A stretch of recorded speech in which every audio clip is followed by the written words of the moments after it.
did you know that VP Sara, hindi niya sinabing VP Sara, did you know that she is parang law passer for the Lawyer. first time na may highest, Nagtaka yun. oo, na highest percentage whatever. I'm like, does it really matter kung ano yung degree at kung ikaw ang pinakamagaling sa class, ikaw ang board passer? Does it really matter? No relevance at all. Kasi the fact that, yeah, the fact na you don't have any values or any decency or any diplomacy as a vice president of this Philippines, I don't think that matters anymore. Kasi hindi mo nga maano parang saan pa yung pinag-aralan mo kung nagmumura ka?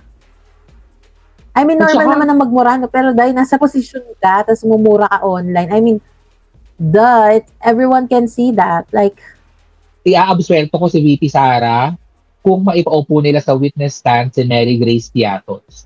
Iharap niyo si nasa na Mary ba kasi Grace si Mary Tiatos. Grace? Mary Grace Nasaan na Tiatos siya? na walang record sa PSA, please take the stand, absueldo si Inday. Finish tayo.